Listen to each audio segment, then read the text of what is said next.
falar para começar a gravar esse vídeo aí. Então vamos lá. Então, Física 1, então, volume 4, capítulo 16. Tá? Capítulo 16 é sobre movimentos. Movimento oblíquo. O que é um movimento oblíquo? O oblíquo, ele está entre o vertical e o horizontal. O oblíquo, então, ele não é nem na vertical e nem na horizontal. A gente já viu um pouco dos movimentos na vertical e na horizontal. O movimento na vertical era o lançamento vertical, né? Ou a queda livre. Então, a queda livre, você solta o objeto, ele cai, ou você arremessa ele. Arremessa ou solta. Tá? E a gente viu também o movimento, o lançamento horizontal, que você joga o objeto na horizontal. Quando você joga o objeto na horizontal, o que vai acontecer? Na vertical, ele tem um movimento de queda livre, e na horizontal, ele tem um movimento uniforme. Então, você tem dois tipos de movimento. O lançamento oblíquo é a mesma coisa. Você vai jogar ele com um certo ângulo, tá? Então, esse ângulo aqui não vai ser nem horizontal nem vertical, tá? Ele vai estar um ângulo oblíquo. E a gente vai trabalhar com esse lançamento aqui. Como se fosse um arremesso de uma bola de basquete, que faz aquele movimento de parábola até cair na cesta. Aquilo lá é um lançamento oblíquo. Tá? No lançamento, a gente vai usar as formulinhas do mu e do move. Tá? Então, vamos lá. No movimento oblíquo, o eixo X ele vai ser o movimento uniforme. Então, no movimento uniforme, a gente tem o sorvete. Opa!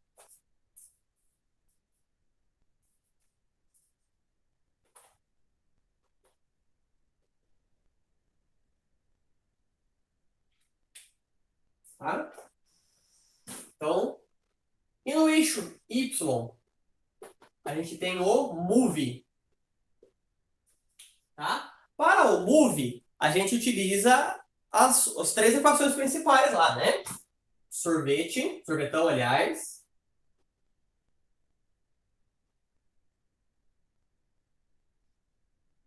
O Voat e o Torricelli.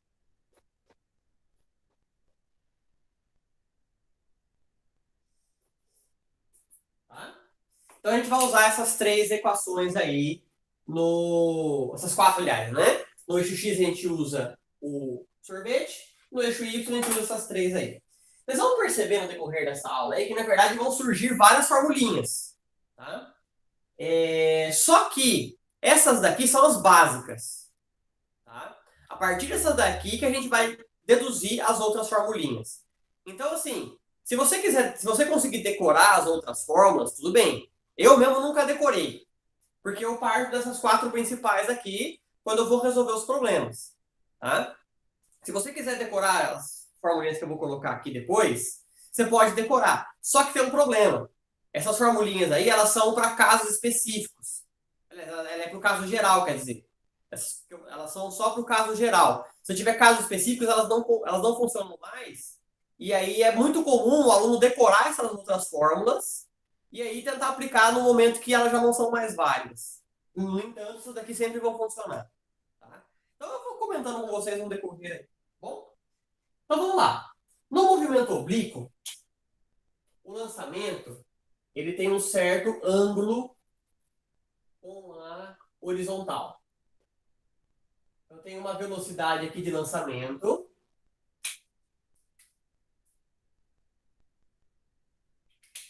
E aqui vai estar sendo formado um certo ângulo.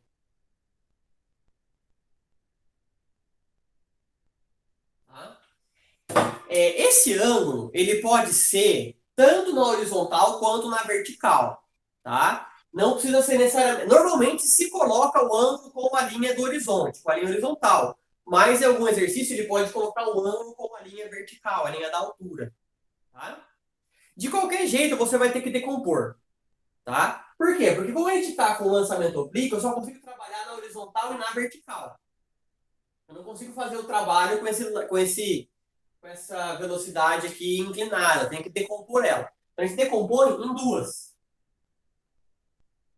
A gente decompõe uma parte que eu vou chamar em Vx e outra parte que eu vou colocar aqui em Vy. Tá? Então, esse vetor aqui, oblíquo, a gente quebra ele em dois. Tá? Como é que eu vou achar os valores de Vx e Vy? Bom, aí a gente tem os truques, né?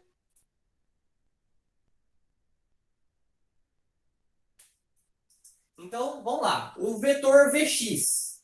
O vetor Vx ele está colado com o θ. Como ele está colado, ele é cateto adjacente. O cateto adjacente ele está no cosseno. Então, quando o vetor estiver colado com o ângulo, a gente usa cosseno. Então, o Vx é o V cosseno θ.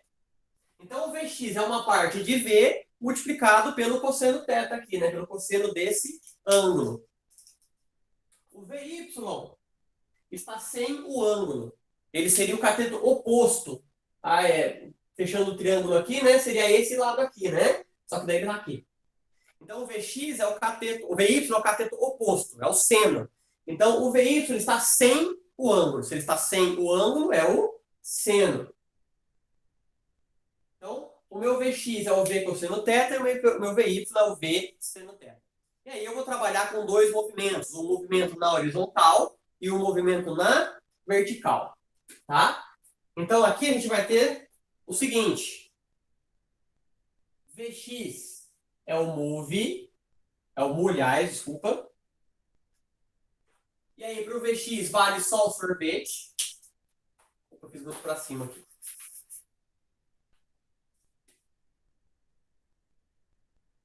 Então Vx é o mu. Então só consigo usar o sorvete. E o Vy é o mu. Aí, opa.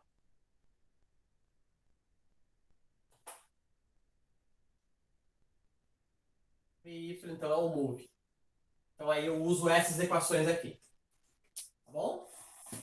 Bom, como é que vai ficar esse meu movimento? Esse meu movimento ele vai ficar assim, né?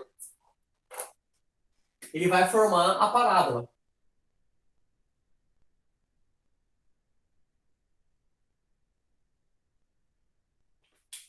Tudo bem? Bom, e aqui eu vou ter, então, o alcance máximo, que é a distância na horizontal que esse projétil ele vai chegar. E eu tenho aqui a altura máxima, que é a maior altura que ele chega.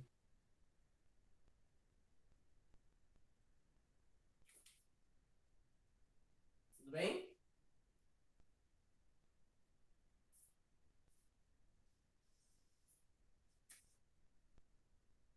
Tá?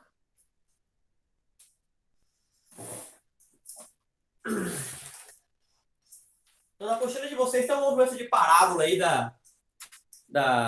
uma bolinha de tênis aí, tem o carinha do golfe, tá? É mais ou menos esse movimento que a gente faz, tá? Então, como eu falei, as formulinhas aí são os casos que a gente vai ver, é o caso específico, né? Onde a bola ela sai do chão, ela percorre toda a parábola, ela cai no chão de novo. Aí as formulinhas que tem aí que eu vou comentar com vocês, elas vão ser válidas. Quando que essas fórmulas não são válidas? Se ele não começa do chão ou se ele não termina no chão. Vamos supor que ele começou daqui de cima e ele termina no chão. Então, já é caso que não é o geral. Ou se ele, por exemplo, você vai fazer um tiro ao alvo com o canhão, que a bola ela para aqui, né? Você está tentando acertar um alvo e a bala chega até aqui, ela não vai até o final. Então, também já não dá mais certo. Tá bom? Eu vou comentar então dessas formulinhas específicas aí para o movimento completo, mas vocês têm que lembrar que ela só é válida se o movimento for completo. Tá bom? Vamos lá. Primeira coisa aqui, tá? O tempo. O tempo é a grandeza que ela vai ser igual tanto para x quanto para y. Tá bom? Vou colocar aqui, ó, tempo. O tempo ele é o mesmo tempo que passa em x, passa em y, né? Tem que passar, tá? Porque senão não faz sentido, né? Você imagina o tempo passar diferente em x, então não dá certo. Então, o tempo t, né? Ele vai ser o mesmo para x e para y. Então vamos pensar no tempo primeiro, já que o tempo é igual nos dois. Tá? Vamos lá. Esse movimento, na direção y, ele está sujeito à aceleração da gravidade. Então a aceleração da gravidade, ela vai ser para baixo aqui. Então a gente vai utilizar menos 10 metros por segundo ao quadrado. Tá? Então, como a gravidade é para baixo, a gravidade não afeta o x. A gravidade só afeta o y. Tá? Bom, vamos para o x. O x eu tenho S igual a S0 mais VT. Bom, com o x eu não consigo achar o tempo. Por que eu não consigo? Porque, bom, eu não vou ter a posição final, tá? Se eu não tenho a posição final, eu não acho o tempo. Eu não tenho esse alcance aqui, né? Eu só consigo achar o alcance se eu tiver o tempo. Então, para eu achar o tempo, eu vou pensar no eixo y. Tá? Como é que a gente vai fazer? Bom, vamos lá. Lembra do movimento na horizontal, quando você joga um objeto para cima? Quando você joga um objeto para cima, ele sobe, sobe, sobe, sobe, sobe. Ele chega no ponto mais alto, ele para. Ele parou, aí ele começa a cair. Você jogou para cima, ele vai subindo, vai diminuindo a velocidade, aí ele parou, ele começa a cair. Então, nesse ponto mais alto aqui, Vy é igual a zero. Então, ele começa com essa velocidade e ele termina aqui no ponto mais alto da trajetória com uma velocidade de zero. Então, eu vou ter que pensar no eixo y. Então, vamos lá. Eu vou usar o Voat. Por que eu vou usar o Voat? Bom, a aceleração é a gravidade, velocidade final é zero e a velocidade inicial é essa daqui. Tá? Lembrando que a gente tem mais um detalhe. Essas duas aqui, ó, elas são válidas se o θ for na horizontal. Pode ser que algum exercício sacana coloque o tempo o θ na vertical. Se o θ for na vertical, troca isso aqui. Porque daí o Vy é colado e o Vx é o sem o ângulo. Tá? Então, por isso que eu falo para vocês ficarem espertos quando vocês vão fazer exercício de física. Tá? Principalmente nessa parte desse movimento oblíquo, tá? Que às vezes se mudar alguma coisinha, as fórmulas já zoam tudo. Tá? Então, o mais comum, 95% dos casos, é assim. 95%. Eu acho que a apostila aqui, ela nem vai colocar quando o ângulo é aqui. Mas vocês podem fazer alguma prova algum dia, tá? Alguma provinha mais sacana, tipo o SPSEC ou da APA, por exemplo, para quem for fazer prova militar, ou uma segunda fase de um vestibular, por exemplo. Aí os caras, para sacanear, colocam o ângulo aqui para ver se está esperto na hora de ver o enunciado. Tá bom? Então só tem que estar em mente que 95% dos casos, esse ângulo é aqui, e aí é essa que eu fiz aqui de laranja e verde.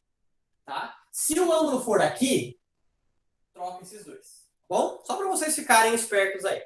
Tá? Mas a gente vai fazer esse caso aqui, que é o 95%. Então vamos lá, eu vou usar o Watt. Então vamos colocar aqui, ó. V igual a V0 mais AT. Então vamos lá. A velocidade final aqui nesse ponto é zero. A velocidade inicial é V seno. A aceleração é menos G. Tá? É menos 10 aqui, mas eu vou colocar menos G, né? Deixa o G da gravidade mesmo. Vezes o tempo. Só que aqui eu vou colocar um TS. Por que é um TS? Porque é o tempo de subida. É o tempo que ele sai do chão e chega até aqui na altura máxima. Tá? Vou jogar isso aqui para cá. Então, eu vou ter que GTS é igual a V seno θ. Então, meu tempo de subida... Opa! Meu tempo de subida é V seno θ dividido por G. Tá?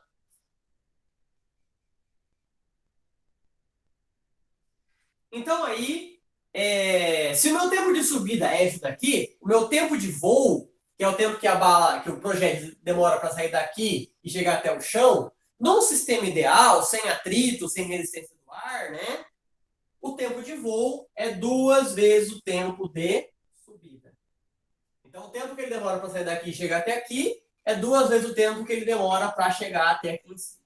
Então, nós temos o tempo de subida e o tempo de voo. Lembrando que isso daqui é válido para o movimento completo. Sai do chão e chega no chão. Tudo bem? Tá, então aqui a gente descobriu o tempo. Dúvida aqui? Esse tempo aqui a gente vai usar para fazer o resto das fórmulas agora. Tudo bem? Alguma dúvida?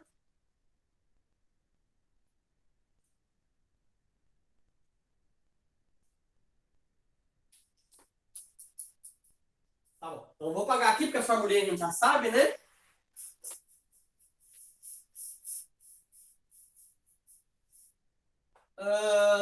Vamos agora para o x. O x é o verde. Em x. Bom, x, a única formulinha que eu posso usar é o sorvete, né? Sorvete. Bom, então vamos lá. O que eu quero achar em x? Em x eu quero achar o alcance máximo. Tá? A distância na horizontal que o projétil percorre. Então, o alcance máximo é a posição final. Então, a posição inicial eu posso colocar zero. Eu quero saber quanto que ele anda, não quero? Então, eu posso colocar aqui que é zero. Ele começa do zero e vai percorrer o alcance. Então, zero mais a velocidade em x. A velocidade em x é v cosseno. V cosseno. Θ. Agora, o tempo. O tempo de voo é esse daqui, ó.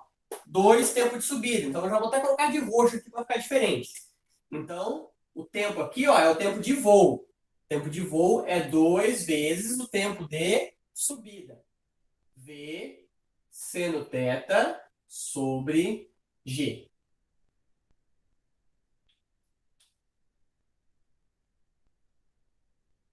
Tudo bem?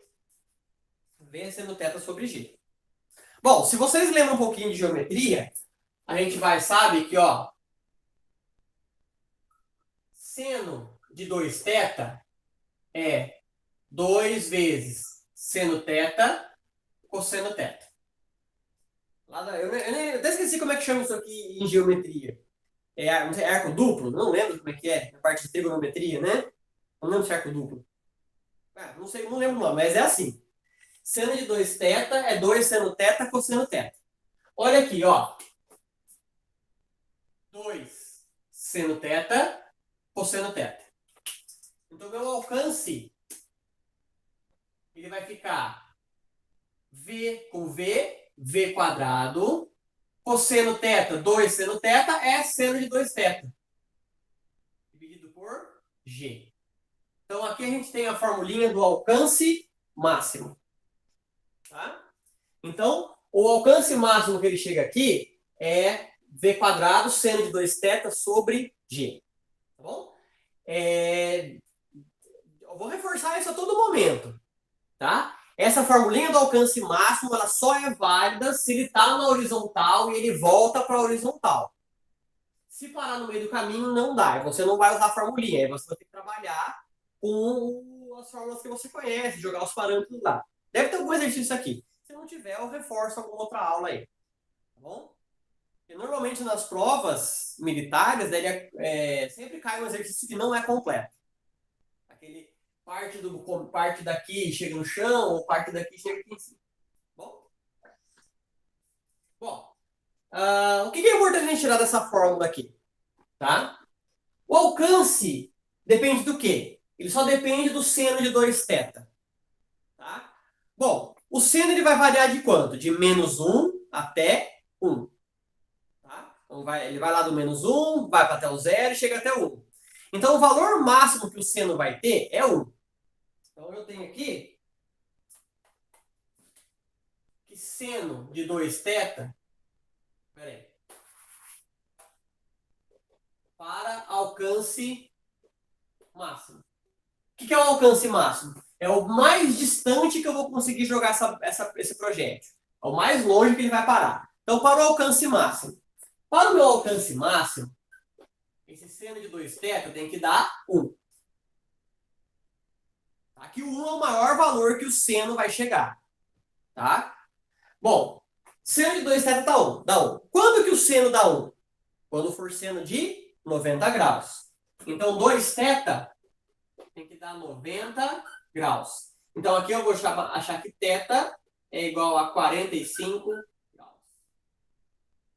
Tá? Então, para o alcance máximo,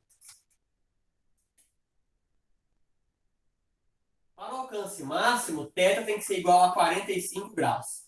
Então, se você quiser jogar um objeto o mais longe possível, você tem que arremessar com um ângulo de 45 graus. Para ele chegar o mais longe possível ali na horizontal, então você arremessa com um ângulo de 45. Tudo bem? Se for maior que 45, ele sobe e cai antes. Se for menor que 45, ele não vai subir tanto e cai logo, né? Então, 45 graus é o ângulo que ele consegue mais longe. Ele vai fazer o maior movimento possível. Tudo bem? Então, tá aqui. O alcance máximo é o v quadrado seno de 2θ sobre g. E quando você quiser o alcance máximo, o θ é 45 graus.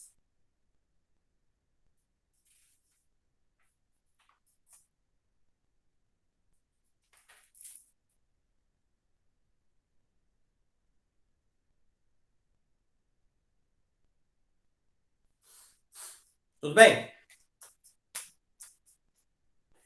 Deixa eu ver aqui. Tem mais uma formulinha.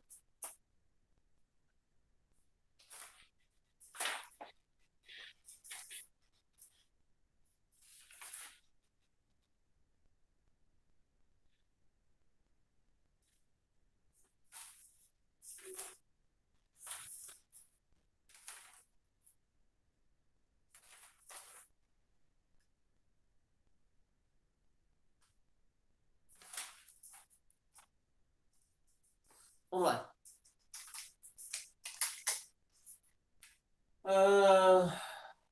Então falta a gente calcular essa altura aqui, né? Falta só calcular o h. Tá?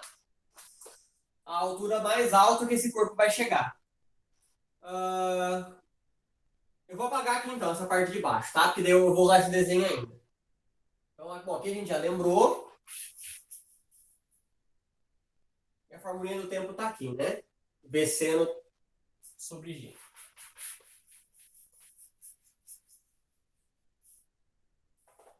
Vamos lá. Em Y. Tá? Bom, em Y, eu vou querer encontrar a altura máxima que ele chega aqui. Tá? Bom, a altura máxima eu consigo fazer com o Torricelli. Tá? Eu posso fazer com o sorvetão também, já que eu tenho tempo? Pode, né? Mas vai ficar uma formulinha muito grande, você vai ter que mexer demais. Pelo Torricelli sai mais fácil essa altura máxima aí. Tá? Mas vocês vão perceber que chega no mesmo lugar. Então vamos lá. Torricelli. V0 ao quadrado. Opa, V quadrado. Igual a V0 ao quadrado mais 2 vezes A vezes o delta S. Tá? A velocidade final aqui, né? É zero. Zero ao quadrado. A velocidade inicial é o V seno. V seno θ ao quadrado. Mais 2 vezes menos G. Altura final menos a inicial. A gente considera que está partindo do zero aqui, né? Então vamos lá. Zero V quadrado seno ao quadrado de θ. Mais com menos, menos 2G e H.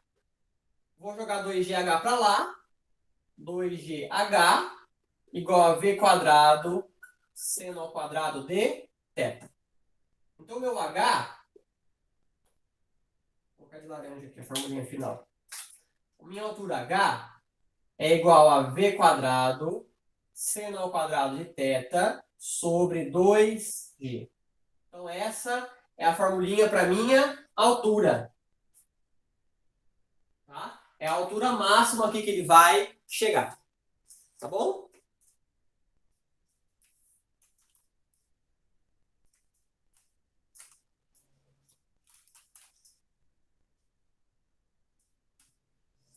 Acho que é isso.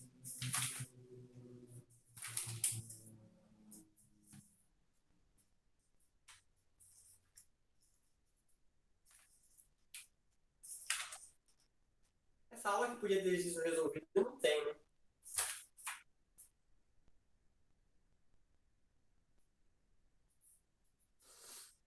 Tudo bem?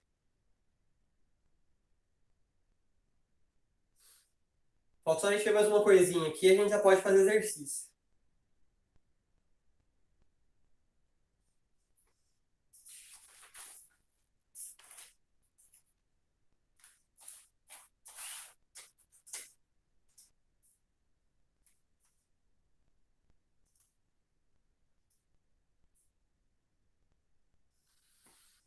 Deixa eu ver um negócio aqui.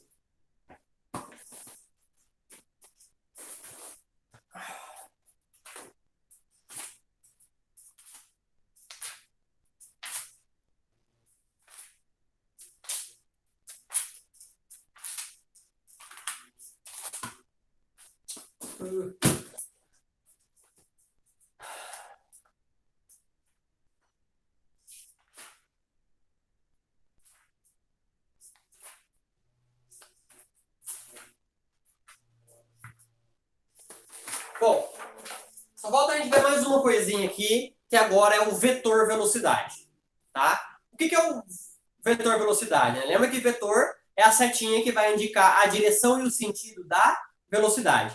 E esse vetor depende da intensidade, né? Quanto maior a velocidade, maior o vetor. Quanto menor a velocidade, menor é o vetor. Tudo bem? Bom, nesse movimento oblíquo, a gente vai ter dois vetores sempre, né? Acho que eu já falei isso aí em movimento horizontal com vocês, mas vamos falar de novo, tá? Eu sempre vou ter um vetor na horizontal, tá? E um vetor na vertical.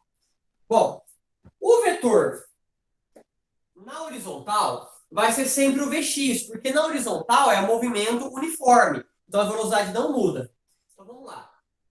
Eu tenho vários pontos aqui, eu vou ter o mesmo vetor Vx.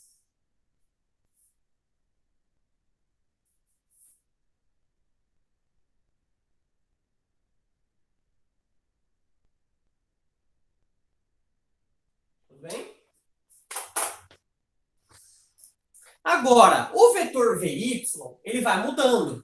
Tá? Por quê? Porque uma hora ele está indo para cima, aí depois que ele passou aqui no meio, ele vai indo para baixo, e ele também varia na intensidade, né?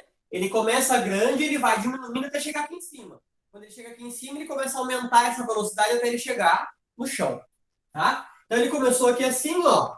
Aqui ele já está menor. Aqui ele zerou e aqui ele começa a aumentar.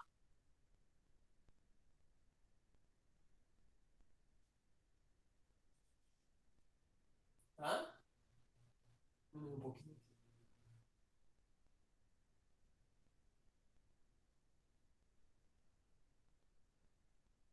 Tudo bem? Bom, então, o que está acontecendo com o vetor velocidade, né? Ele vai tá variando. O vetor velocidade vai estar variando. Então, se o exercício ele te pedir a velocidade da bolinha, do projétil, a algum ponto, o que você vai ter que fazer? Bom, você tem que verificar o vetor resultante. Aqui eu só tenho esse daqui, né? Aqui eu tenho o resultante aqui. Aqui eu tenho o resultante aqui. Aqui eu tenho o resultante aqui. Então percebe que esse vetor resultante ele vai mudando, né? Como é que a gente calcula esse vetor? V quadrado igual a Vx quadrado mais Vy ao quadrado. Então, no exercício, por exemplo, o cara te pergunta qual que é a velocidade que o projétil chega no solo? Bom, ele vai chegar com uma velocidade em x no solo e ele vai chegar com uma velocidade em y no solo. As duas velocidades juntas é a velocidade resultante. E daí eu tenho que fazer aqui o Pitágoras das duas velocidades. Tá? Então, essa velocidade que ele chega no solo é a resultante da Vx com a Vy. Tá? Como isso aqui forma um triângulo, a gente faz com o Pitágoras. Tá bom? Tudo bem, pessoal?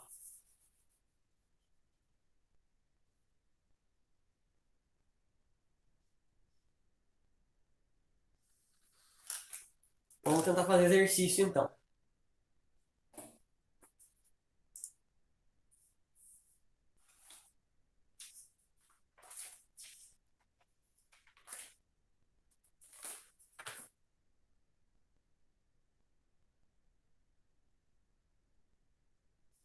Bom, podia ter um exercíciozinho resolvido aí, mas não tem, né?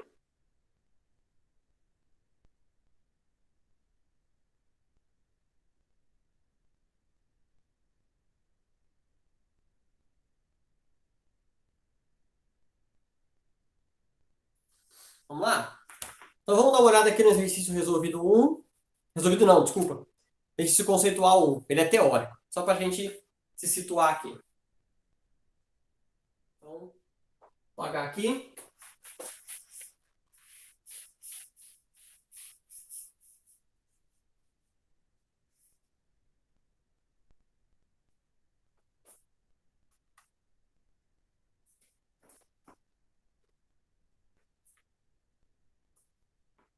Então vamos lá. Ó, suponha que é uma partida de futebol, o goleiro, ao bater o tiro de meta, chuta a bola, imprimindo de uma velocidade V0, cuja forma com horizontal o ângulo alfa. Expressando a resistência do ar, são feitas as afirmações. 1. No ponto mais alto da trajetória, a velocidade vetorial da bola é nula. Aqui no ponto mais alto, a velocidade dela é nula? Não. Olha o Vx aqui, ó. O Vx sempre vai ter, porque a bola está sempre se movendo para frente. O Vx sempre vai ter. O que vai variar é o Vy. Então, no ponto mais alto, a velocidade vetorial não é nula. A velocidade em y é nula. Em x eu tenho. Então, não está nula a velocidade. Então, a 1 ela é falsa. Tá? Porque eu tenho velocidade ali, só que eu só tenho na direção x. 2. A velocidade inicial V0 pode ser decomposta segundo as direções horizontal e vertical. Então, é o que eu fiz aqui, né? A velocidade inicial oblíqua, a gente decompõe em duas. Então, é verdadeiro.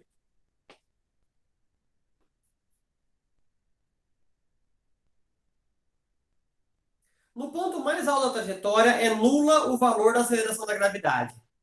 Não, né? Como é que a gente vai anular o vetor velocidade? Não anula. Então, é falso. Bom, a quase vai ter que estar verdadeira, né? No ponto mais alto da trajetória, é nulo o valor de Vy da componente vertical. Sim. No ponto mais alto, o Vy é zero, mas o Vx vai sempre ter. Então é verdadeiro. 2 e 4 verdadeiro, fica a alternativa C.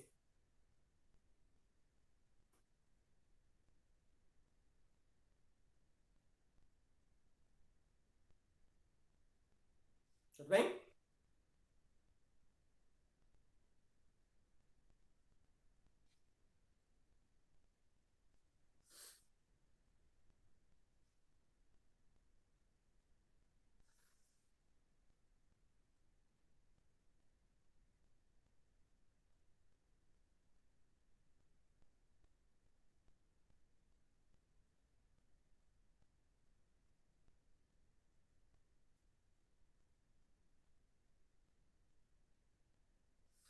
Bom, vamos lá.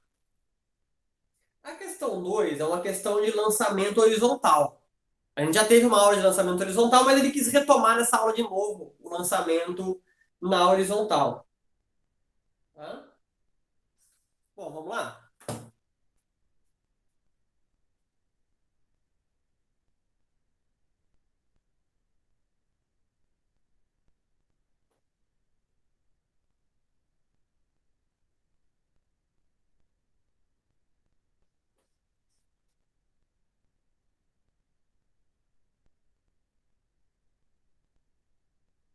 Agora eu vou ter que apagar aqui.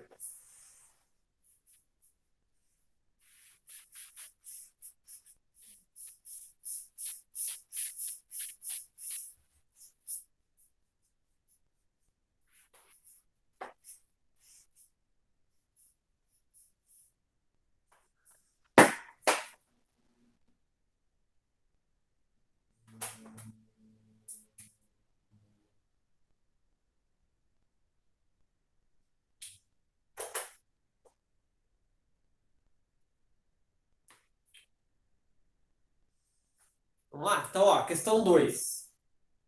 Uma esfera de aço de 200 gramas desliza sobre uma mesa plana com velocidade de 2 metros por segundo.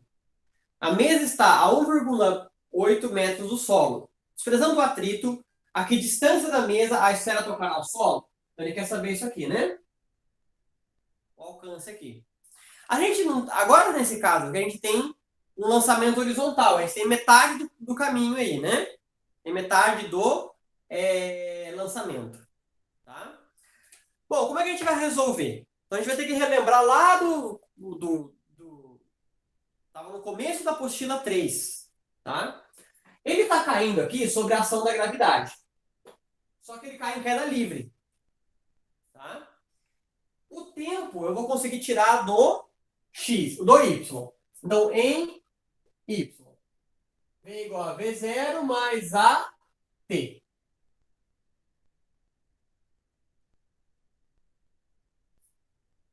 Tá? Bom, em y, a minha velocidade... Opa, esse aqui não dá. Tem que ser um sorvetão. Eu não tenho velocidade final, né? S igual a S0 mais V0t mais AT quadrado sobre 2. Então, ó, vamos lá. Ele cai de uma altura de 0,8 metros, né? Então, a posição inicial dele é 1,8 e a posição final é 0. Então, 0 igual a 1,8 mais... Em y, ó, ele não tem velocidade, então é 0. 0 vezes t mais menos 10 vezes t quadrado sobre 2. Então, eu vou ter aqui, ó, 0 igual a 1,8. Aqui dá 0, né? Mais com menos, menos. 10 dividido por 2, 5 vezes t quadrado. 5t quadrado igual a 1,8. Joguei o 5t quadrado para cá, né? T quadrado igual a 1,8 dividido por 5.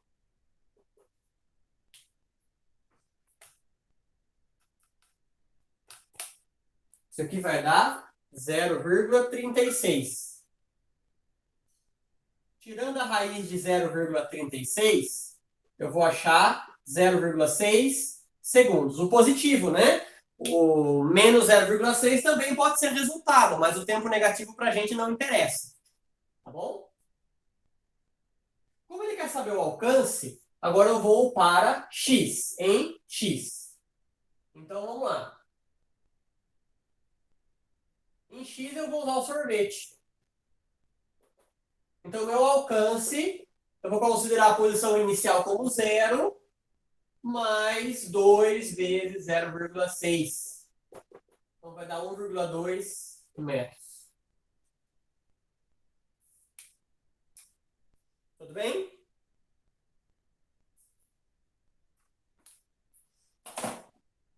Dúvida aí?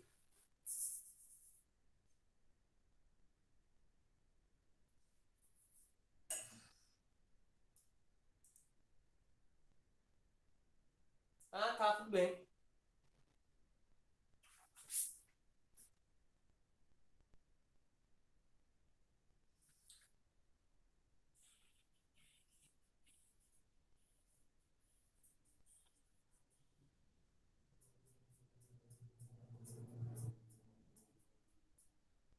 Tudo bem, pessoal? Ó, então vamos fazer a 3 aí. A 3, se você usar as formulinhas que a gente deduziu aqui, elas dão certo. Porque a questão 3 é o movimento completo. Tá? Então, tentem aplicar aquelas formulinhas ali para ver se dá tudo certo na 3 aí. Aí eu já corrijo. Tá bom? Vou dar uns minutinhos para vocês tentarem fazer a 3 aí, tá? Com aquelas fórmulas lá que a gente deduziu. Tá bom? Pronto, vou ver se eu acho uma simulação aqui, ver se ela existe ainda.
Bom, tudo bem aí?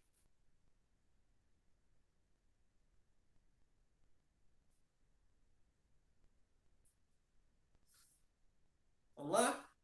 Uma pedra é lançada para cima fazendo um ângulo de 60 graus com a horizontal e uma velocidade inicial de 20 metros por segundo, conforme mostra a figura a seguir. Então ele foi lançado com um ângulo de 60, tá? Com velocidade inicial de 20 metros por segundo. Então no item A, qual que é a altura atingida? Bom, a altura é o v quadrado seno ao quadrado de θ dividido por 2g. Tá? É essa a fórmula aí. Tudo bem? Vamos substituir os parâmetros que ele falou? 20 ao quadrado seno ao quadrado de 60 graus dividido por 2 vezes 10. Então aqui vai ficar 400 sobre 20. E aqui o seno de 60 é a raiz de 3 sobre 2 ao quadrado.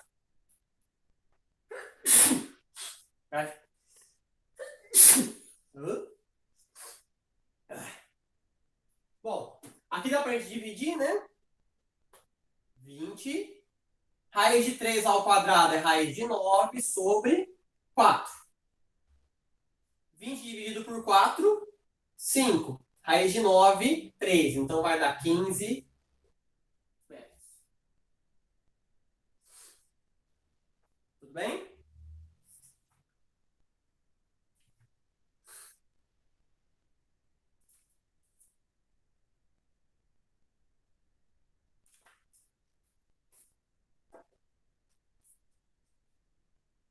Bom, o item B.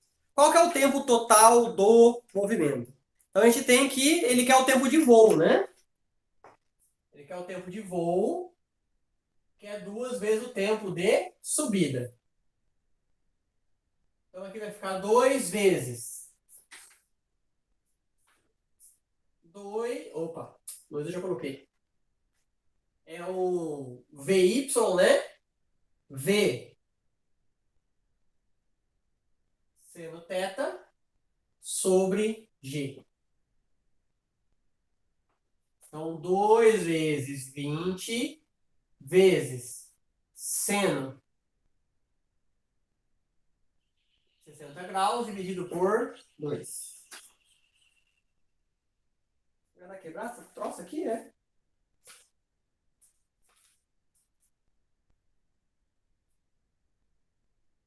Vai. Bom, corta, corta. Vai ficar 20 vezes raiz de 3 sobre 2. Então aqui vai dar 10 raiz de 3 segundos. Nossa, acho que é muita coisa. O que eu vi de errado aqui? Besta. Paga, paga, paga, paga. De gravidade é 10, né?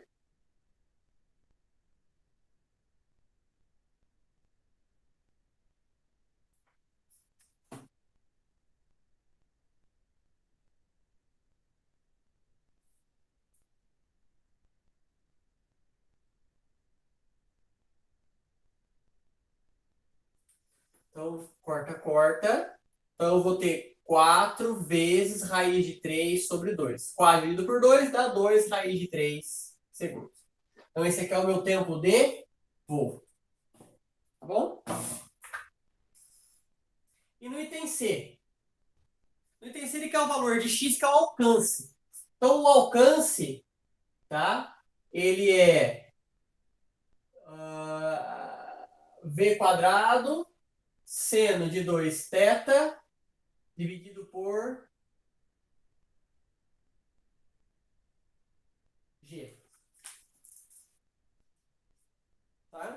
Apesar que eu acho que tem uma outra fórmula mais fácil de fazer isso daí, né?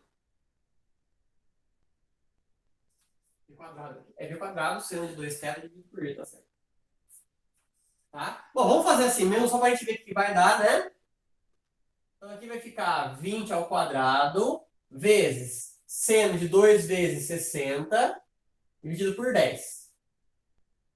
Então aqui vai dar 400 vezes seno de 120 graus dividido por 10. Corta, corta. Então aqui vai dar 40. Seno de 120. Vocês já viram lá o ciclo trigonométrico? Vocês chegaram a ver já em matemática?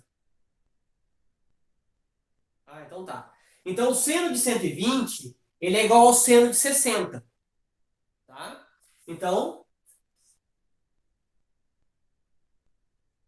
seno de 120 graus é igual ao seno de 60 graus. Então vai ficar raiz de 3 sobre 2. Então meu alcance fica 20 raiz de 3 metros. Tá bom? Daria para ter feito de outro jeito também, né? Ao invés de você usar essa formulinha, você vai para o sorvetão. Sorvete, aliás. Como é que fica aqui agora, né? O alcance, posição inicial é 0. A velocidade é o v cosseno. Então ficaria 20 vezes cosseno 60 graus, vezes o tempo, que é 2 raiz de 3. Então aqui fica 20 vezes 2, 40 raiz de 3, vezes cosseno de 60, que é meio. 40 dividido por 2 dá 20 raiz de 3 metros também, né? Não dá para fazer pelo sorvete, nesse caso. Tá bom?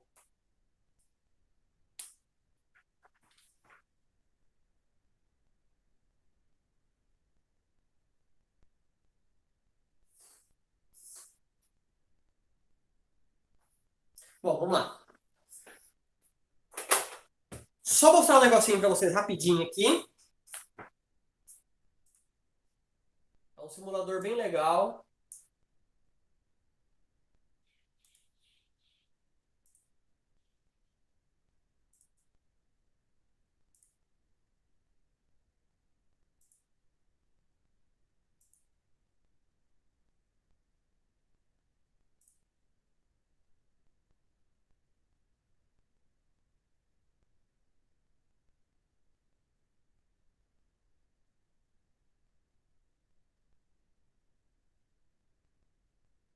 Vocês estão vendo aí a tela ou não?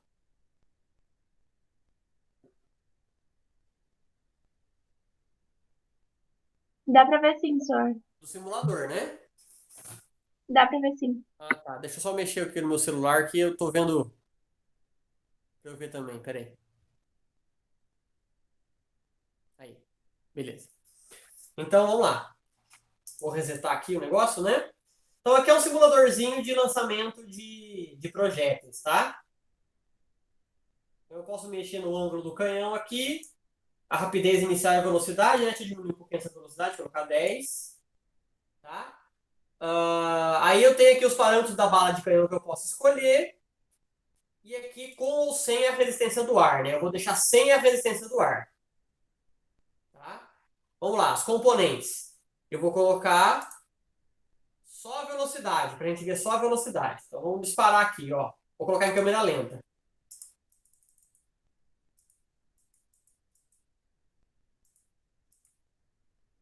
Vamos lá. Pau.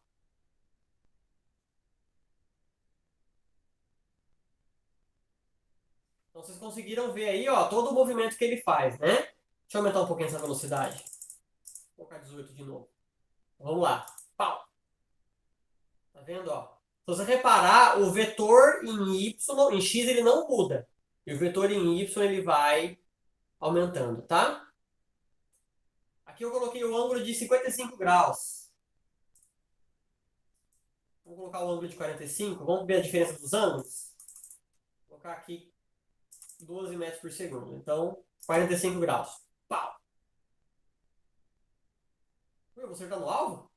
Vixe, acertei no alvo. Vamos colocar o ângulo de 30 graus aqui para a gente ver a diferença. Tá vendo? Ele tem um alcance menor, 60 graus. Esse bonequinho não morre, não, senhor. Ele está só observando. Aí, tá aí, né? Então, 45 graus é onde ele foi mais longe, né? Tá? Então, sem resistência do ar. Se a gente colocar a resistência do ar, não consegue fazer esse movimento, né? Vamos só ver a diferença. Então, 15 com 45 graus aqui, tá? Dispara. Então, esse aqui é sem o ar. Se a gente for colocar o ar,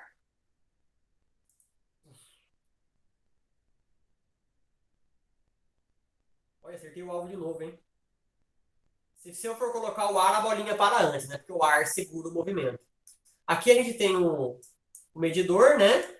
Tá vendo que tem vários pontinhos aqui? Se você colocar o medidor no pontinho, ele te dá as características do pontinho. Então, a altura que ele tá, o tempo que demorou, tudo aproximado, né? Tá? Esse pontinho em verde aqui, né, é o ponto mais alto. Tá? Ah, tem até uma trena aqui para você mexer com ela, né? Tá?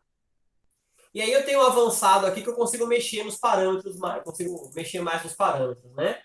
O ângulo ele já fica bem mais livre, né? E você pode mudar o que você vai arremessar. Carro, um piano, uma abóbora, um humano. Vamos arremessar um humano aqui. Você escolhe a massa do humano, mas a massa do humano só vai fazer diferença quando a gente coloca a resistência do ar, tá? Sem resistência do ar, a massa não afeta. A gravidade ele põe 9,8, vamos. Não dá para 10. Eu não consigo escrever. Eu gosto de ser que não escreve. Aí, ó. Vamos parar o humano. Porque aqui não põe os vetores, né?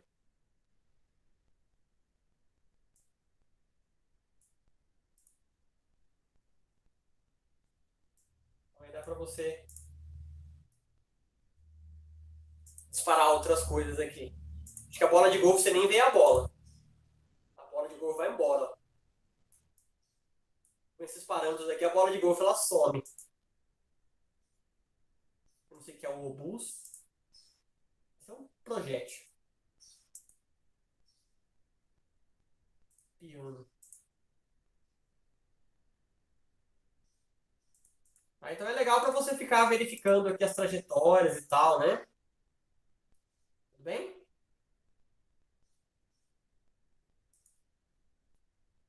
Bom, então é isso aí.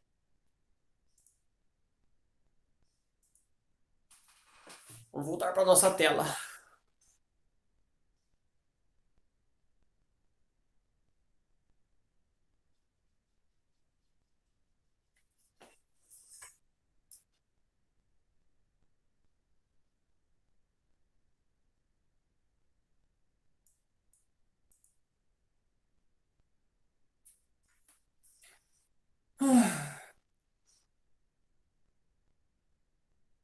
Bom, vamos para a parte de Física 2. Na semana que vem a gente volta a fazer alguns exercícios disso daqui, tá?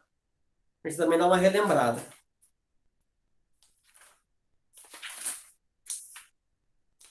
Eu quero fazer o exercício 4, ainda que o exercício 4 aparecendo com o exercício tem bastante coisa para a gente trabalhar aí.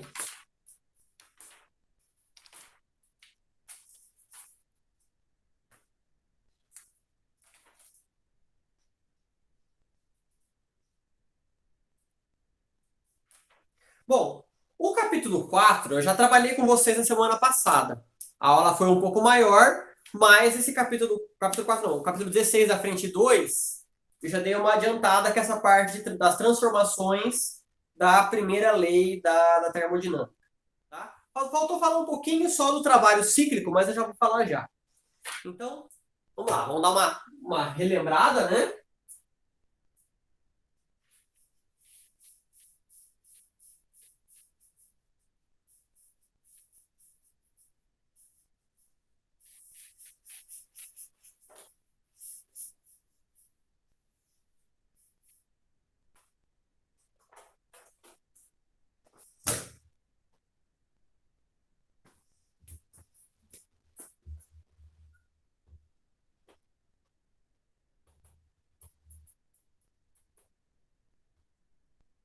Então vamos lá. Esse capítulo ele dá uma continuidade nas leis da termodinâmica. Tá? No caso, a gente estava vendo a primeira lei da termodinâmica, que era da conservação de energia. E ele fala das transformações. Eu já falei tudo com vocês na semana passada, tá? À medida que eu estava falando das grandezas envolvidas, eu já estava falando das transformações. Então, vamos só dar uma relembrada. A primeira lei da termodinâmica é a lei que trata da conservação de energia em um gás, quando você transforma o gás. Como é que você transforma o gás? Se você mudar a pressão, a temperatura ou o volume do gás, você já está transformando ele. Você está transformando ele de um estado inicial para um estado final. Tudo bem? Então, quando o gás sofre uma transformação, a energia dele tem que se manter. Tá? Então, a gente trabalha com conservação de energia com essa fórmula aqui. Delta U é Q menos o trabalho. Bom, o que era cada um? O ΔU é a variação de energia interna, tá? Que ela vai ser 3 meios de NR delta T. A variação de energia interna é a temperatura, está relacionada com a temperatura do gás. A variação de energia interna é a soma de todas as moléculas ali que tem no gás, tá? Então, você somando todas as energias, você tem a energia interna do gás e ela depende da temperatura, que a temperatura é o grau de vibração das moléculas, né, aproximadamente. Tá? Bom, lembrando que a energia interna, o U, é 3 meios de nRT, que pode ser 3 meios de PV. Tudo bem? Então, na transformação isotérmica, o que é transformação isotérmica? A transformação isotérmica é quando a temperatura ela é constante. Tá? Na transformação isotérmica, o ΔT é igual a zero. Portanto, a gente tem que o ΔU é igual a zero. Então, se não está mudando a temperatura, não está mudando a energia interna. Tudo bem? Sor, Oi. tem como você virar um pouquinho a sua câmera que tá cortando a lousa e não dá pra ver tudo direitinho? Virar pro outro lado. Isso. Agora sim, obrigada. Agora ficou torto. Agora tem que. É,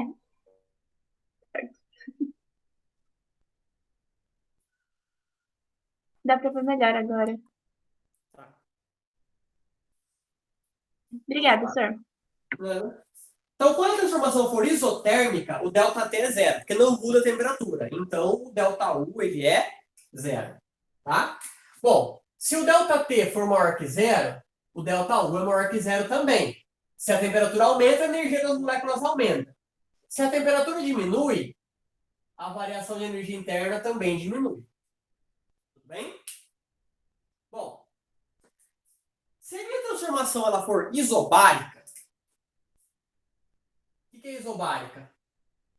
A transformação isobárica, a pressão ela é constante. Então, eu posso fazer o ΔU igual a 3 meios de P ΔV. Se a transformação for isobárica, pressão constante. Então, eu posso fazer essa formulinha para o ΔU. Se for transformação isocórica é o volume constante. Então, eu posso fazer ΔU 3 meios de ΔP vezes V. Tá bom?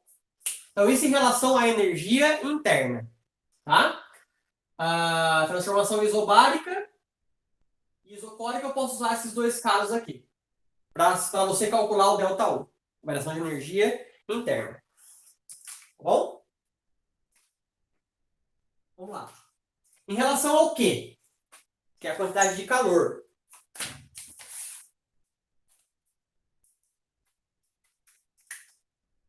Tá? Então, em relação ao Q? Calor, né? Q igual a transformação adiabática. Deixa eu pegar outra cor.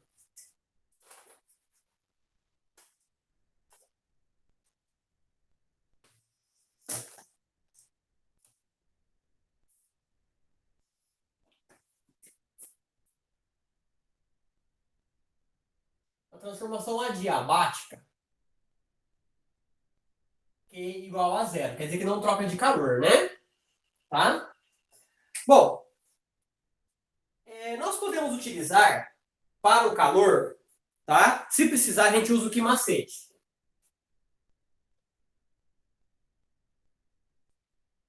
Tá? Lógico, né? Se tiver variação de temperatura, né? Na troca de calor aqui, tá? E esse C, ele vai poder ser... ele pode ser de dois tipos. Ele pode ser o CP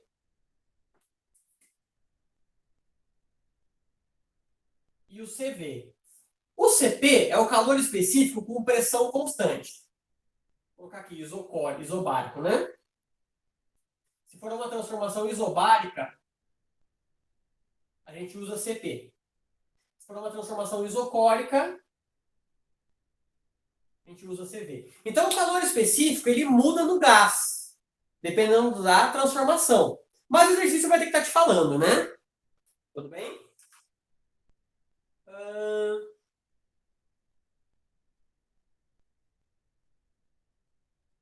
Na apostila, ele coloca a relação de Mayer, não sei, que é a relação de CP com o CV, tá? No caso aqui é o calor específico.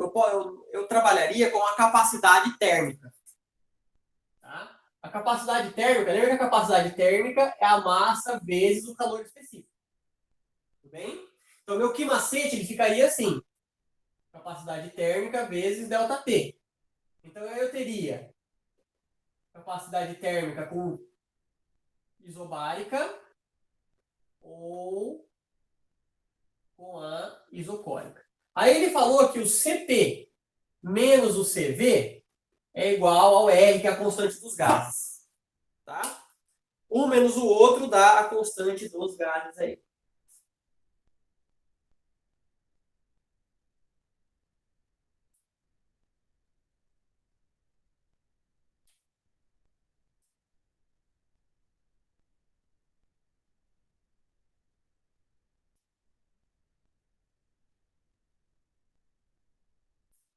E misturou as formulinhas aí.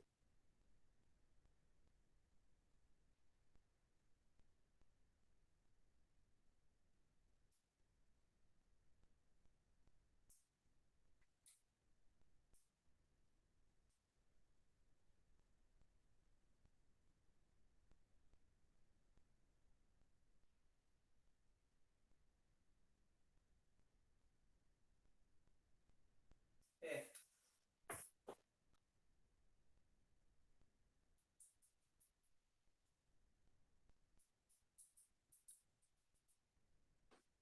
Eu só deduzi o negocinho aqui.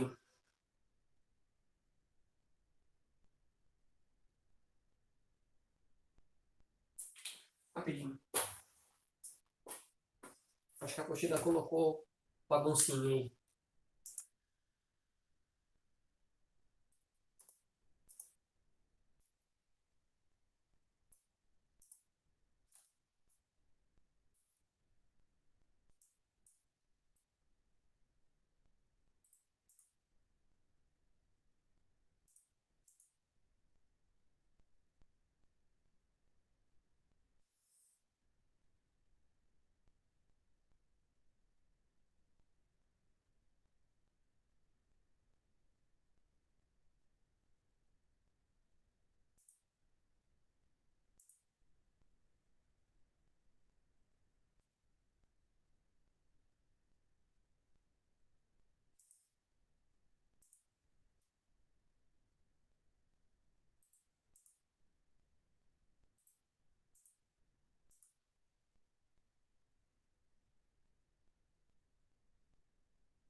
Eita.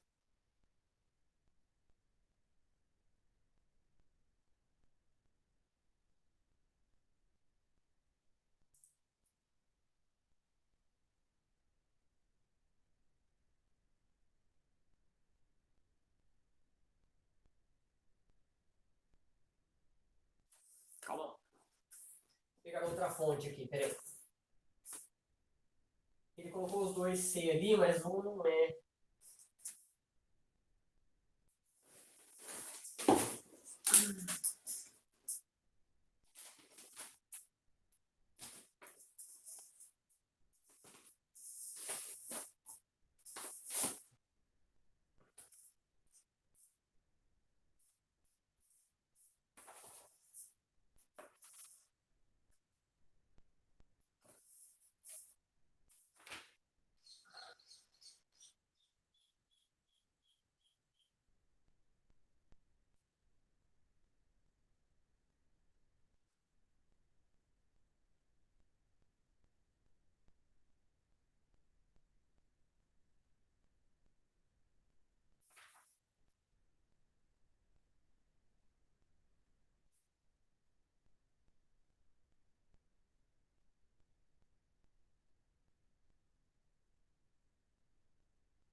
É capacidade térmica mesmo, tá? Se for calor específico, aí coloca o Mzinho, o M embaixo, né?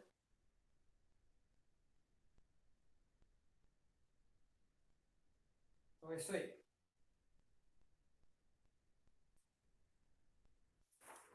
Mas isso aqui quase não usa, tá, pessoal? Pra vocês terem uma ideia, caiu uma vez só na prova da AFA esse negócio aí desse CPCV. E.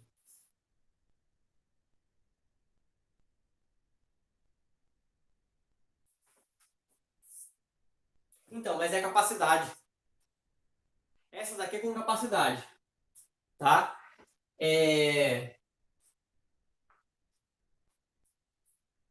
Então, esse negócio de CPCV caiu uma vez só na prova da AFA, eles fizeram errado no denunciado. Acho que anularam a questão ainda. Isso faz anos já. Depois acho que nunca mais pediram esse negócio de CPCV. Tá? Então eles colocam nos materiais, né? Tá, mas olha, eu nunca vi. Eu não sei nem porque tem nesse momento. Não sei porque eles colocam no material se nunca é cobrado. Tá? Mas é capacidade térmica. Eu até peguei a apostila da APA aqui para ver que se tava. Ele fala calor específico, mas na verdade é capacidade térmica, né? E se você procurar na internet, mesmo na internet ele faz confusão. Tava dando uma olhada aqui, tem site que coloca uma coisa outra, mas é a capacidade térmica, tá? Que seria o MC. Tá? Tanto que depois ele coloca a mesma fórmula, só que ele divide com M. Tá? Então era para ser o Czinho dividido pela massa, né? Porque daí a massa é a mesma, né? Bom?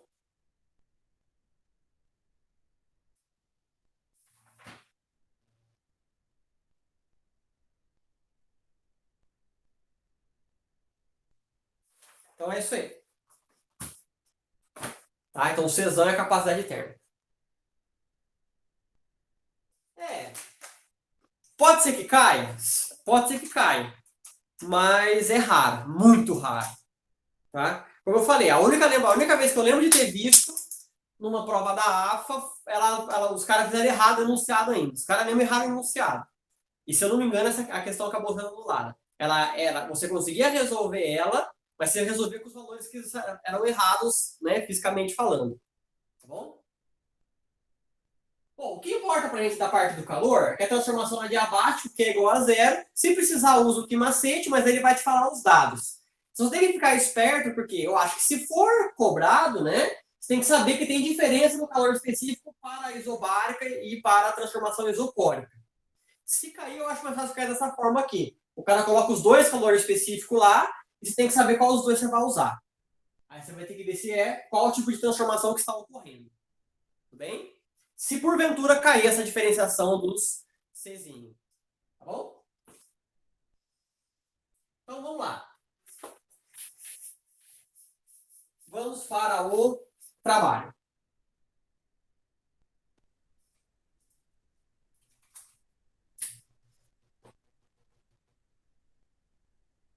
O trabalho é o T. O trabalho isobárico, aliás. Se o trabalho for isobárico, eu posso usar essa relação aqui, né? Trabalho é P vezes delta V. Se for um trabalho com pressão constante. Tá bom? Bom, se a transformação for isocórica, delta V igual a zero, portanto, o trabalho é igual a zero. Tá? Se o delta V for maior que zero, o trabalho é maior que zero. Então, quer dizer que o gás realiza trabalho. Tá? Então, o gás está expandindo e está empurrando lá os pistões da máquina térmica. Então, se o volume for aumentar, o gás está realizando o trabalho. Se o volume diminuir, o gás está sofrendo trabalho. Tá bom? Bom, e aí a gente tem aquela relação da área do gráfico, né? Que vocês têm mania de esquecer, né? A área do gráfico pressão por volume, ela é numericamente igual ao trabalho. Então, quando você for pegar o gráfico de pressão por volume, pressão, volume. Você tem o gráfico aqui.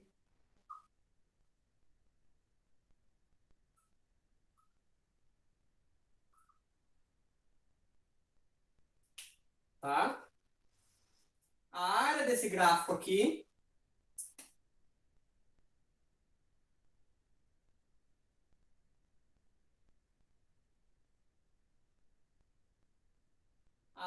ela é numericamente igual ao trabalho. Então, no gráfico de pressão por volume, a área da região embaixo da linha aqui, ela é o trabalho. Tá? Bom, e aí você vê, né? V0 e V. Se o volume estiver aumentando, ó, tá vendo? Nessa transformação, o volume aumenta. Então, o trabalho ele é positivo. Se o volume estivesse diminuindo, o trabalho ia ser negativo. Tá bom?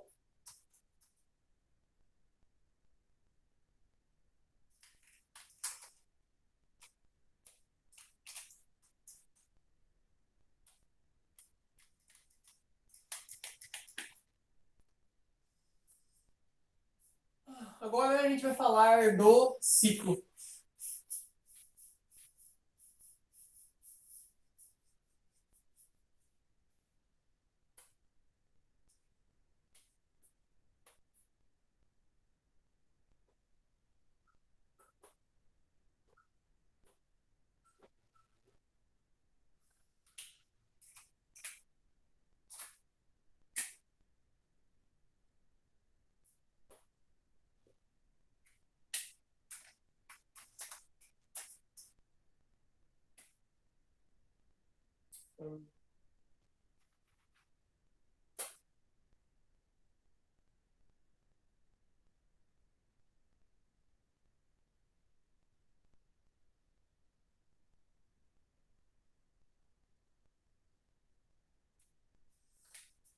Vamos lá.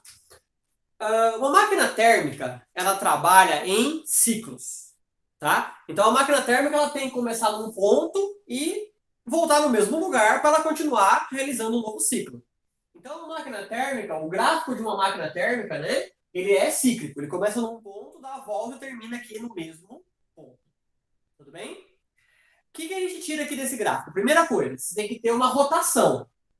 O gráfico ele tem que ser fechado e tem que ter uma rotação, tá vendo? Ó, aqui no sentido horário ou pode ser no sentido anti-horário. Toma muito cuidado que às vezes tem algum gráfico que o cara faz assim, ó. O cara coloca lá A, B, C, D, e aí tem isso aqui, né? Isso aqui é um ciclo. Ó, A, B, C, e aqui está ao contrário. A, B, C e está ao contrário. Esse caso aqui não é um ciclo. Tá? Por quê? Porque ele vai de A para B e cai no C, ou ele vai de A para D e vai para o C. Não é um ciclo. Aqui eu tenho duas transformações. Aqui eu tenho duas transformações. Então não é ciclo. Eu tenho uma transformação que vai de A para B e vem para C, e uma transformação que vai de A para D e vai para C. Não é cíclico. O cíclico tem que dar a volta nas setinhas aí. Tem que estar mostrando a setinha. Tudo bem? Bom, vamos lá. Se o ciclo for horário, o trabalho é maior que zero. Se o ciclo for anti-horário, o trabalho é menor que zero. Lembra que o trabalho é a área do gráfico aqui, ó.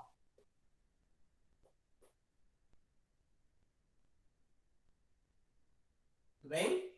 Então, se o ciclo for horário, essa área do gráfico aqui, você coloca o sinal de mais. Se o ciclo for anti-horário, você coloca o sinal de menos, que é um trabalho negativo.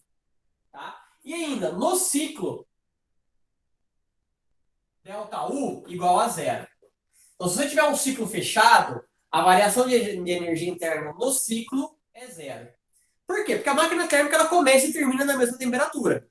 Então, se você pegar aqui, ó, lembra das linhas isotérmicas? O que é uma linha isotérmica? É uma linha no gráfico pressão por volume, onde você vai ter a mesma temperatura. Então, aqui eu teria uma linha isotérmica. Então, se o meu ciclo começa no ponto A, ele dá a volta e termina no ponto A. Então, ele começa e termina na mesma temperatura. Então, para o ciclo, o ΔU é igual a zero.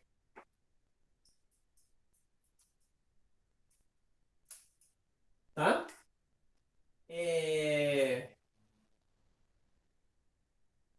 Detalhe importante aqui, né? Quando ele estiver falando do ciclo. Só que o exercício ele pode pedir, por exemplo, para você destrinchar esse ciclo aqui. Tá? Então eu tenho o ciclo A, B, C, D, A. Começa no A, vai para o B, vai para o C, vai para o D, vai para o A. Ele pode pedir, por exemplo, para você analisar o gráfico da transformação A para B. De A para B. Você esquece o resto do ciclo e só observa de A para B o que acontece. Ou de B para C. Ou, por exemplo, de A para B para C. Né? O que acontece de A, B, C? Tá? Então, ele pode te dar o ciclo. Se te der o ciclo completo, é isso daqui. O ciclo, então, ele é positivo no sentido horário, negativo no sentido anti-horário, trabalho. No ciclo completo, a variação de energia interna é zero. Só que o exercício ele pode te pedir para fazer partes do ciclo. Aí você analisa uma reta, né? Uma reta ou duas retas aqui. Tá bom?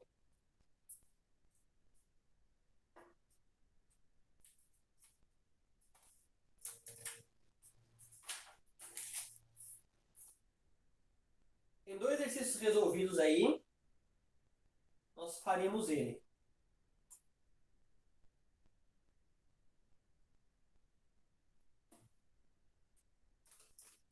Tudo bem, pessoal?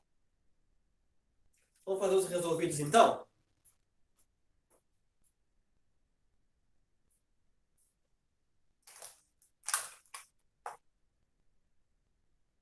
Nem vai dar tempo, né? É 9h10 que acaba a nossa aula, né? Acho que não dá para tempo de fazer os dois. Vamos fazer só um, então. Aí semana que vem a gente faz o 2.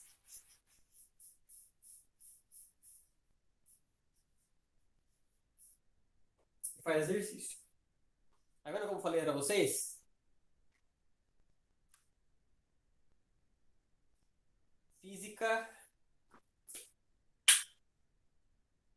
Não é que nem a matemática, né? A matemática, às vezes, o cara vai lá, te passa uma formulinha, aí você só a formulinha aquela aula lá, né? Então dá para você dar uma agilizada, às vezes, no conteúdo, né? Agora, física, não. Então, vamos lá. Resolvido. Resolvido. A gente vai fazer o 1. Ele está na página 250. Página 250. Então, vamos fazer esse 1 aí. Vamos desenhar um gráfico.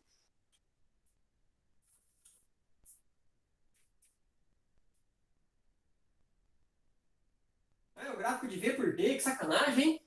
V, metro cúbico, e temperatura em Kelvin. Não é nem o gráfico P por V. Tomar cuidado, hein? Gráfico temperatura por volume aí que ele colocou. Então ele faz isso aqui, o gráfico.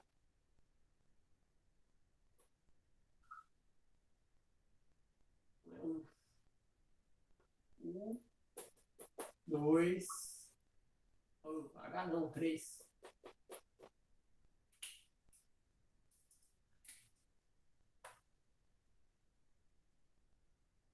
Sem Kelvin, 120 Kelvin,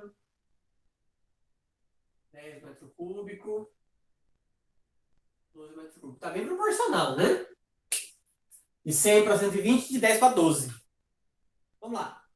O gráfico representa a transformação de um gás ideal que passa do estado 1 para o estado 2 e depois do estado 2 para o estado 3. Para que esse gás passe do estado 1 para o estado 2, é necessário que lhe forneçam 100 kJ de calor.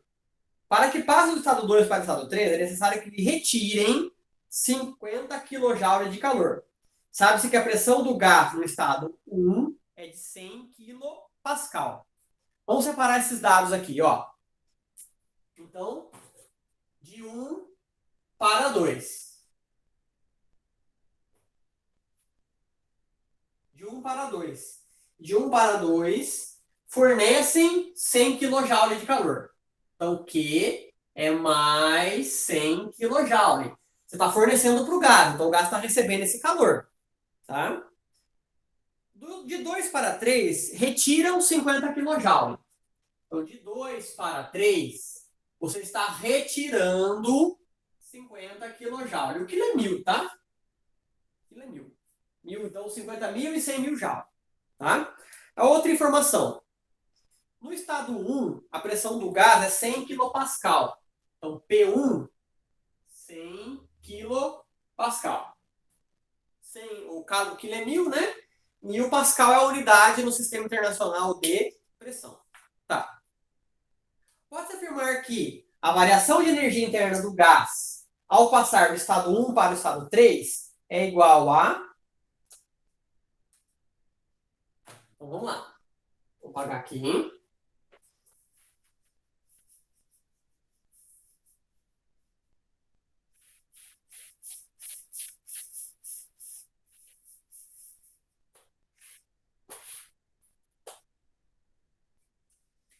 Ele quer saber, então, a variação de energia interna, ΔU, de 1 para 3.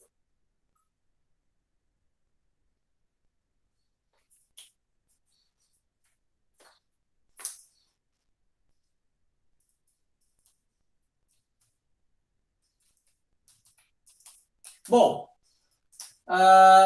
toma cuidado, tá? Porque de 1 para 3, no 1 ele está na temperatura 100 Kelvin e no 3 ele está na temperatura de 100 Kelvin também. Só que não é um ciclo. Então eu não posso falar que o ΔU é zero. Se fosse um ciclo, se fechasse o ciclozinho aqui, aí eu poderia falar que é zero. Se fosse, lógico, o ciclo completo. Só que não é o ciclo completo. Tá? Então eu vou ter que fazer por partes. Eu vou ter que pegar a energia interna de 1 para 3 e somar com a energia interna de 2 para 3. Então vamos lá. Vamos fazer por partes. Então, ΔU de 1 para 2. Lembra que o ΔU é igual a Q menos o trabalho. Tá?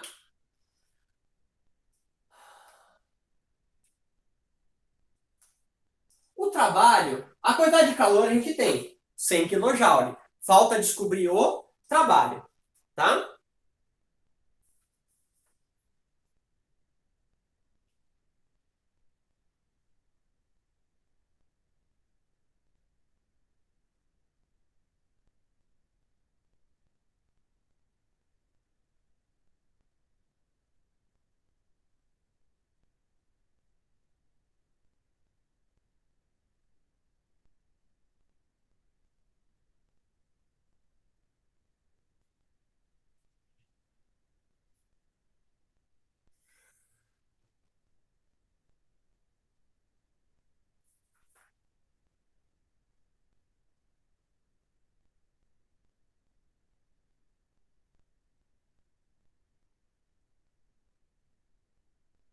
Vamos lá.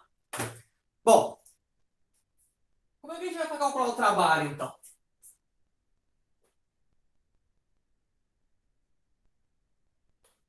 Tá? Ó, do estado 1, ele falou que a pressão é 100 kPa. Mas e a pressão do estado 2? Como é que vai ficar? Do estado 1 para o estado 2, lembra que eu falei, olha, de 100 para 120, de 10 para 12, tá bem proporcional isso daí, né? Se a gente for pegar a relação de proporção, né? PV igual a nRT. Se está aumentando o V e o T está aumentando na mesma proporção, isso quer dizer que a pressão tem que ser constante. Tá? Eu vou até escrever aqui, ó. PV igual a nRT. Se V e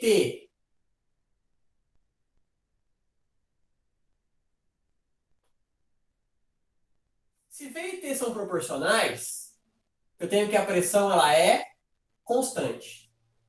Tá? Porque daí vira uma função do primeiro grau, né? Uma equação do primeiro grau. Se você aumenta V e o T está aumentando junto, quer dizer que o P não pode mudar, né? Se o P mudar, ia mudar os outros três. Lembra também do PVT, da lei dos gases? P1, V1, aqui também, né? P1, V1, T1, P2, V2, T2. Como V1 e T1 eles são proporcionais, o P2 e o P2 tem que ser constante. Portanto,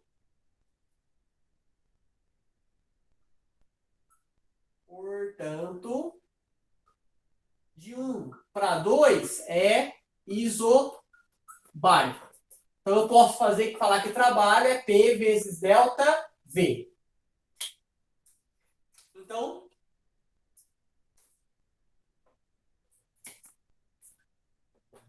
cem quilopascal. Deixa só 100. Então, vou colocar o K aqui. 100K. A variação do volume. Final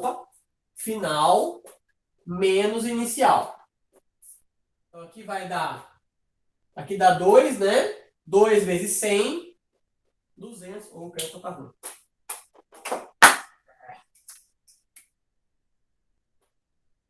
200 kJ.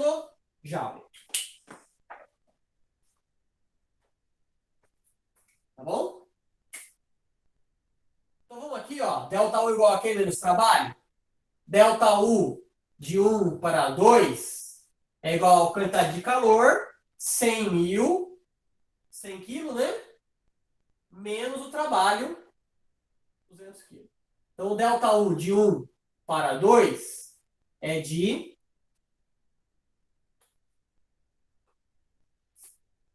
menos 100 kJ.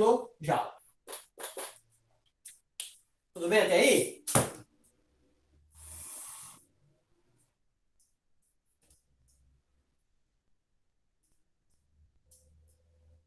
Tá. Essa aqui acho que é a parte mais difícil do exercício, né? Perceber que a transformação de 1 para 2 ela é isobárica. Tá? Agora, de 2 para 3, essa transformação é isocórica. Porque o volume não muda, ó, o volume permanece 2. Então vamos lá. Delta U de 2 para 3. Tá? Essa transformação de 2 para 3, ela é isocórica. O volume aqui ela não muda. Portanto, eu tenho que o trabalho é igual a 0. Tá? Então, o delta U de 2 para 3 é igual a quantidade de calor menos 50 kg menos o trabalho. Então, meu delta U de 2 para 3 fica menos 50 kJ.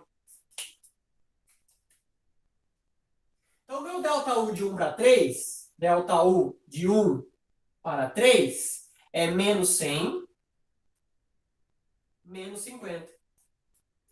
Que vai dar menos 150 kJ. Tá bom? Então tá aí. ficamos com a alternativa E.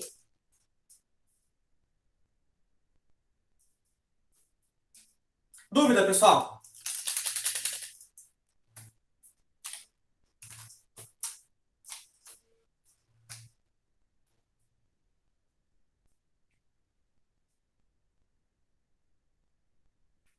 Tá? Então, ó, é assim que a gente trabalha com a primeira lei da termodinâmica. Você tem que analisar aí a transformação certinho, tá? Para ver o que está acontecendo. Tá bom? Bom, já deu o nosso horário. Semana que vem, então, a gente dá continuidade aí. Tá bom, pessoal? Então, valeu aí a presença de vocês, tá? Boa semana, então, e até segunda-feira que vem.